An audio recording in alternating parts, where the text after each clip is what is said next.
ভুতুড়ে রাজপ্রাসাদে বন্দি রাজকুমারী। পাহাড়ে ঘেরা এক জঙ্গলের উপরে এক কালো রাজপ্রাসাদ ছিল।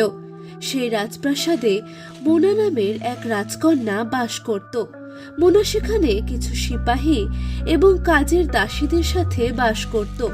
মোনা কখনোই তার মাকে দেখেনি, এজন্য তার মন খারাপ থাকত। কিন্তু মোনার বাবা রাজা মাঝে মধ্যে মোনার সাথে দেখা করতে আসতো। মোনা একদিন তার বাবাকে ডেকে জিজ্ঞেস করে, বাবা, আমি কি সবসময় এই রাজপ্রাসাদেই বন্দি থাকবো? আমি কেন বাইরে কোথাও যেতে পারি না? তোমাকে কে বলেছে তুমি রাজপ্রাসাদে বন্দি? তুমি তো চাইলেই পারো পুরো পাহাড়টা ঘুরে বেড়াতে, তবে পাহাড়ের বাইরে তুমি যেতে পারবে না, কারণ এর বেশি ঘোরাঘুরি করা তোমার স্বাস্থ্যের জন্য ভালো নয়, তোমার জন্য বিপজ্জনক। তোমাকে বিপদ থেকে বাঁচাতে এমন পদক্ষেপ নিয়ে রেখেছি। রাজকন্যা আর কোনো কথাই বলে না। এরপর রাজা মশাই আবারও সেখান থেকে চলে যায় তার রাজ্যের বাকি কাজে। আবারও রাজকন্যা মোনা একা হয়ে যায়। সে সেখানে ঘুরে ঘুরে বেড়ায়।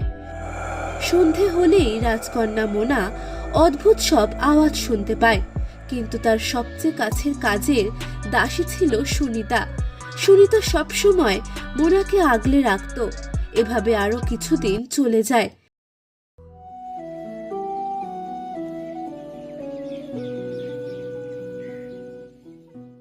একদিন সুন্দর উজ্জ্বল দিনে মোনা তার কাজের দাসী সুনিতার সাথে প্রাসাদের বাইরে খেলতে বের হয়। খেলতে খেলতে সন্ধে নেমে এলে সুনিতা মোনাকে রাজপ্রাসাদে যেতে বলে, কিন্তু মোনা তখনই একটা প্রজাপতি দেখতে পায়। প্রজাপতিটা কি সুন্দর! এই প্রজাপতিকে আমার ধরতেই হবে। এরপর মোনা সেই প্রজাপতি পিছনে দৌড়াতে শুরু করে।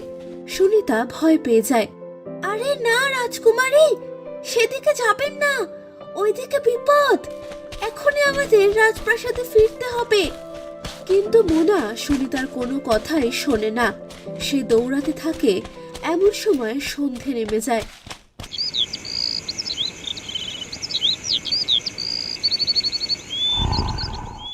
চারপাশে অদ্ভুত সব আওয়াজ হতে থাকে। মোনা ভয় পেয়ে সুনিতার কাছে ছুটে আসে। তারা দুজন রাজপ্রাসাদে ফেরার জন্য ছুটতে থাকে, কিন্তু তারা রাস্তা হারিয়ে ফেলে। এমন সময় সুনিতা দেখতে পায় এক ভয়ঙ্কর ভূত তাদের দিকে এগিয়ে আসছে। মোনা ভয় পেয়ে যায়। আমাদের এই জঙ্গলে ভূত আছে? সেটা তো আমি জানতামই না। এই ভূত এখানে কি করে এলো? আপনি কোনো কথা বলবেন না, চলুন আমরা এখান থেকে পালানোর রাস্তা খুঁজি। এরপর আবারও তারা দৌড়াতে থাকে, কিন্তু তারা কোনো রাস্তা খুঁজে পায় না।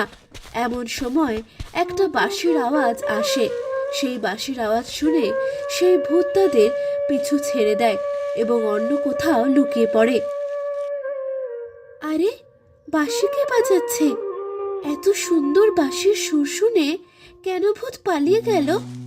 এমন সময় নীল নামের একটি ছেলে বাঁশি হাতে বেরিয়ে আসে।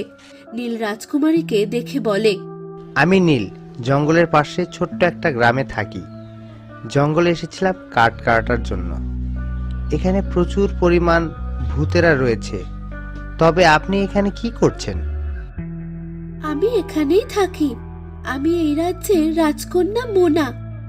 এই কথা শুনে নীল কিছুটা অবাক হয়ে যায়। তারা আরো কথা বলবে। এমন সময় মোনার কাজের লোক সুনিতা বলে ওঠে, তোমাকে ধন্যবাদ, তুমি আমাদেরকে বাঁচিয়েছো। তবে এখন তুমি এখান থেকে চলে যাও, আমরা রাজপ্রাসাদে ফিরে যাব। এরপর মোনা আর কোনো কথা বলারই সুযোগ পায় না।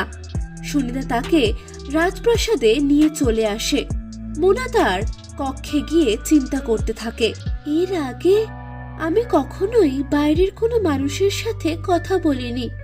এই নীল নামের ছেলেটার সাথে যদি আমি একটু কথা বলতে পারতাম, তাহলে সে হয়তো আমাকে এই জঙ্গল থেকে বেরোনোর জন্য সাহায্য করত।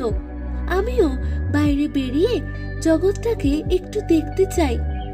এভাবেই মোনা আরেকবার নীলের সাথে দেখা করতে চায় এবং সে এই জঙ্গলের বাইরে বেরিয়ে বাইরের জগৎটা দেখতে চায়।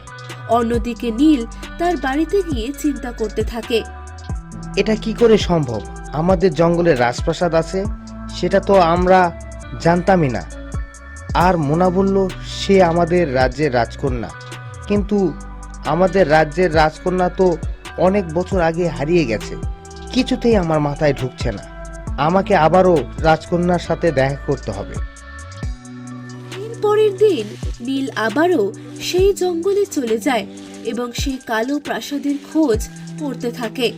বাইরে থেকে সেই কালো প্রাসাদ কেউই দেখতে পায় না। আসলে সেই কালো প্রাসাদ ছিল ভূতুরে কালো প্রাসাদ। ভূতের রাজা খুব ছোটবেলায় মোনাকে আটকে রেখেছিল, কারণ মোনার যেদিন 18 বছর বয়স হবে সে হবে এই পৃথিবীর সবচেয়ে শক্তিশালী নারী, আর তাকে বলিদান দিয়ে ভূত হয়ে যাবে সবচেয়ে বেশি শক্তিশালী। এজন্যই সে তাকে এই কালো প্রাসাদে লুকিয়ে রেখেছে। সেখানে কোনো মানুষের আসা যাওয়া নিষেধ, এবং সে নিজে তার রূপ পরিবর্তন করে রাজার বেশে সেখানে মোনার সাথে দেখা করতে যায় এবং তাকে তার বাবার পরিচয় দেয়। নীল অনেক খোঁজাখুঁজির পরেও রাজপ্রাসাদ খুঁজে পায় না। এরপর নীল একটা গাছের নিচে বসে বাঁশি বাজাতে শুরু করে। মোনা ঘর থেকে সেই বাঁশির আওয়াজ শুনতে পায়।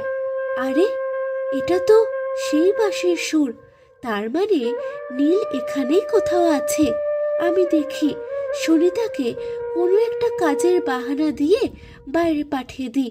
এরপর আমি নীলকে খুঁজে বের করব।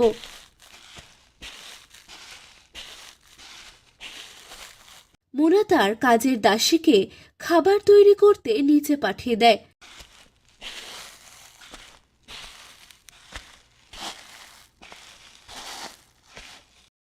সে চুপি চুপি কালো প্রাসাদ থেকে বেরিয়ে জঙ্গলে নীলকে খুঁজতে থাকে।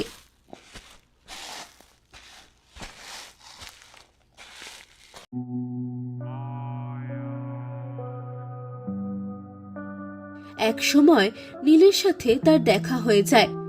রাজকুমারী, আপনার সাথে আমার কিছু জরুরি কথা আছে, সেজন্য আমি আবারও আপনার সাথে দেখা করতে এসেছি। হ্যাঁ, বলো, আমার সাথে কি বলতে চাও? আমিও তোমার কাছ থেকে কিছু একটা সাহায্য চাই। আমি এই প্রাসাদের বাইরে জগৎটাকে দেখতে চাই। এরপর নীল বলতে শুরু করে। আপনি বলেছেন আপনি এই রাজ্যের রাজকন্যা, কিন্তু এইখানে তো কোনো রাজপ্রাসাদই দেখতে পাচ্ছি না। আর রাজপ্রাসাদ আমাদের রাজ্যের মধ্যে, আমার মনে হয় আপনার কোথাও ভুল হচ্ছে। রাজকন্যা তো অনেক বছর আগে হারিয়ে গেছে। এজন্যই আমার মনে হয় আপনাকে কেউ এখানে মিথ্যে বলে আটকে রেখেছে। এসব কিছু শুনে মোনার কিছুই বিশ্বাস হতে চায় না। সে কি করে হয়? আমি তো কয়েকদিন পর পরই আমার বাবা রাজার সাথে দেখা করি, আর আমার বাবা এখানে আমার দেখাশোনার জন্য কিছু সিপাহীও রেখে দিয়েছেন। তুমি এসব কি বলছো? কখনো কি আপনার মায়ের সাথে দেখা হয়েছে, অর্থাৎ রানী সাহেবের সাথে? না, আমার মা তো মারা গেছে। আমাকে বাবা এসব কথাই বলেছে। আমার মনে হয় আপনাকে যা কিছু বলা হয়েছে সবকিছুই মিথ্যে।